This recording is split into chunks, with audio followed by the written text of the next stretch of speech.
Bueno, después de haber cantado al Señor, después de haber orado, después de haber escuchado también esta hermosa historia de los niños, es el momento para poder abrir la palabra de Dios, escuchar el mensaje que Él tiene para nosotros en esta mañana y de esta manera también colocarnos a disposición del Espíritu Santo para que sea Él quien nos hable y dirija estos momentos de meditación según la revelación que Él nos dé. En esta mañana quisiera invitarles a abrir la Biblia en el libro de Mateo, capítulo número 10. Es aquí donde nos vamos a centrar y en estos minutos que tenemos por delante vamos a tratar de expresar lo que Dios ha permitido que podamos estudiar, que podamos ver, y la meditación que vamos a compartir es solamente lo que Dios ha hablado a mi corazón y espero también que Dios hable directamente al tuyo hoy. En este capítulo encontramos una parte importante del ministerio de Jesús, pero también del ministerio de los apóstoles. Ya Jesús los había elegido a cada uno por nombre, los había llamado de los diferentes lugares donde habían estado, y habían estado con Jesús en diferentes instancias, circunstancias, que había hecho que los discípulos abrieran sus ojos cada vez más y vean efectivamente que la persona que estaba al frente era el cumplimiento de las profecías que hablaban acerca del Mesías. ¿Cuántos milagros habían visto los discípulos? Con cuánta alegría habían visto cómo este Jesús había levantado a las personas que por mucho tiempo habían sido cojos, cómo había perdonado pecados, cómo había devuelto la esperanza a aquellos que creían que ya estaban en el lecho de la muerte. Y de esta manera cómo hablaba con tanta autoridad que aún los fariseos, que aún las personas que eran llamados importantes dentro del mundo en donde ellos se desenvolvían, se callaban en frente de aquel maestro. El versículo número 5, versículo número 6, 7 y 8, que es el que vamos a leer a continuación, habla acerca de la comisión que Jesús dejó a los discípulos y que les dio mientras que estaba aquí en la tierra y que ellos debían de cumplir con el poder que Dios le daba, que Jesús le daba. El versículo número 5 dice: a estos 12 envió Jesús y les dio instrucciones diciendo: por caminos de Galileos no vayáis, y en ciudades de samaritanos no entréis, sino id antes a las ovejas perdidas de la casa de Israel. Y yendo, predicad diciendo: el reino de los cielos se ha acercado. Sanad enfermos, limpiad leprosos, resucitad muertos, echad fuera demonios, dad gracias porque recibisteis de gracia. Quisiera llamar la atención de ustedes en estos momentos al versículo número 7 en específico. Jesús le dice a sus discípulos que es necesario en esta comisión que vayan y prediquen que el reino de los cielos se ha acercado. Este es el mensaje que ellos tenían que entregar. Pero este mensaje no era diferente al que Jesús y Juan el Bautista estaban haciendo. Si nosotros leemos el capítulo número 1, versículo 5 de Marcos, vemos que Jesús señala estas mismas palabras y dice: el reino de los cielos se ha acercado. Las profecías que mencionaba en el Antiguo Testamento estaban siendo cumplidas ahora a través del ministerio de Jesús en esta tierra. Y a través de Jesús, el reino de los cielos estaba ahora aquí en la tierra.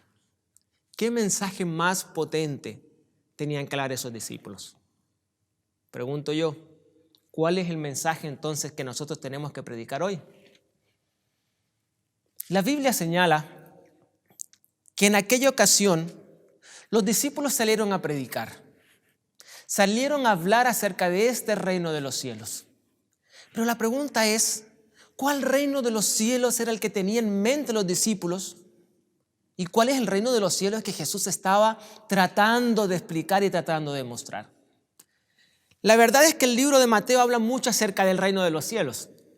Como judío, estaba dentro de sus venas impregnado el deseo de saber de que el Mesías iba a llegar. Por eso él entendía muy bien que el Mesías debía ser el cumplimiento de este acercamiento, de esta unión entre el cielo y la tierra. Cuando nosotros escuchamos a Jesús hablar acerca de lo venidero, hablar acerca de enseñanzas eternales, vemos a Jesús introduciendo estos mensajes diciendo: el reino de los cielos es semejante a 10 vírgenes, por ejemplo. El reino de los cielos es semejante a... Y da varios ejemplos más y otras ideas más acerca de aquello. Sin embargo, cuando los discípulos reciben esta orden, sabemos nosotros muy bien que el reino de los cielos para ellos estaba muy distante de lo que Jesús quería entregarles. Para ellos, Jesús era el cumplimiento de la profecía que decía que este Mesías llegaría a librarlos del yugo del pecado expresado a través de los romanos que en ese minuto vivían. Cuando los discípulos miraban las escrituras y revisaban las profecías, llegan a Daniel capítulo número 9 y ven que el Mesías príncipe tenía que llegar, y este era el que cumplía con todas las características de aquel Mesías príncipe del cual hablaba Daniel. No había manera de equivocarse. Él tenía todas las características que señalaban que el Mesías era el Cristo y que efectivamente este Cristo era Jesús de Nazaret, que ahora estaba compartiendo con ellos. ¿Cómo no iban a predicar que el reino de los cielos se iba a acercar si este Jesús los iba a librar del yugo del pecado que estaban viviendo en ese instante? La verdad es que las diferencias eran bastantes. Jesús no venía a quitar un yugo, a posesionarse como rey sobre Israel, sobre Judá. No venía a ocupar un trono terrenal. No venía a ocupar un espacio en el palacio o en el templo o en el lugar donde los discípulos querían colocarlo. Jesús venía a acercar el reino de los cielos a través de la gracia del perdón. Jesús venía a decirles a todos que aún la puerta de la gracia estaba abierta si aceptaban el sacrificio que Él iba a cumplir unos días después, un tiempo después, a través de la cruz del Calvario. Pero los discípulos ni siquiera se acercaban un poco a ese mensaje. Con todo, lo que yo quiero llamar y quiero invitarles a que nosotros podamos reflexionar es que a pesar de que los discípulos no comprendieron muy bien o no comprendían bien la labor que Jesús vino a realizar, ellos predicaron el mensaje del reino de los cielos estaba cerca. Mis queridos hermanos, aquí es donde yo me detengo y comienzo a pensar en cuál es el mensaje que como pastor o como iglesia nosotros estamos entregando. A pesar de que los discípulos estaban mentalmente muy distantes de lo que Jesús quería decir, predicaron el mensaje correcto. Predicaron lo que Jesús les mandó a decir.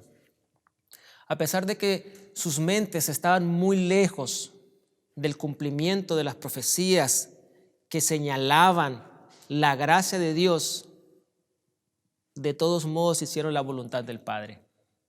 Los discípulos se olvidaron que después del versículo número 25 de Daniel 9, el Mesías tenía que morir. Solamente se quedaron con la primera parte, en donde éste tenía que llegar y tenía que acercar el reino de los cielos. Este episodio me hace recordar también el tiempo en donde Miller, junto a los suyos, predicaron acerca de la segunda venida de Jesús. Este movimiento emblemático que no solamente tuvo lugar en Estados Unidos, sino que también sabemos nosotros que tuvo lugar acá en Chile, que tuvo lugar en Europa a través de Wolf, aquí en Chile a través de la Cunza, hablaba acerca de que el Señor Jesús iba a venir por segunda vez. Y este mensaje no estaba equivocado. Este mensaje, mi querido hermano, no era errado. Jesús había prometido en sus profecías que iba a venir por segunda vez. Y aquel gran movimiento cobró fuerza, tanta fuerza como hicieron los discípulos en el momento cuando fueron predicando de que el reino de los cielos estaba cerca, porque el mismo poder los acompañaba. Dios envió a través del Espíritu Santo a Guillermo Miller a predicar acerca de la segunda venida. Y a pesar de que tuvo mucha fuerza aquel movimiento, había una parte del mensaje que no era la correcta. Jesús no iba a llegar a purificar esta tierra en 1844. Sabemos nosotros muy bien, mis queridos hermanos, que la purificación del santuario era en el cielo. Jesús no iba a venir en ese instante. Jesús no tenía que cumplir con el objetivo de llegar a esta tierra en ese momento. Al igual que los discípulos, Guillermo Miller habló acerca de lo que Dios le dijo aquí en su palabra. Él estudió Daniel capítulo 8, versículo 14, en donde dice que efectivamente el santuario tiene que ser purificado. Él va a la Biblia y abre Apocalipsis capítulo 14, versículo 7, donde señala el mensaje del primer ángel y dice: temed a Dios y dadle gloria porque la hora de su juicio ha llegado. Sin embargo, se detiene el mensaje o la lectura o el estudio solamente allí, sin darse cuenta que después de ese de ese versículo, en ese mismo capítulo, tienen que suceder otras cosas antes de que Jesús llegue a esta tierra. Con todo, este mensaje, tanto el de Guillermo Miller como el mensaje de los apóstoles, fueron usados por Dios, para predicar este mensaje y para que este mensaje se pueda expandir por sobre toda la tierra.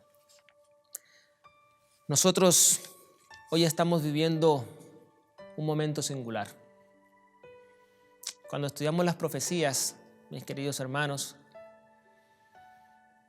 pensábamos que quizás una ley dominical nos iba a llevar a cerrar nuestras iglesias.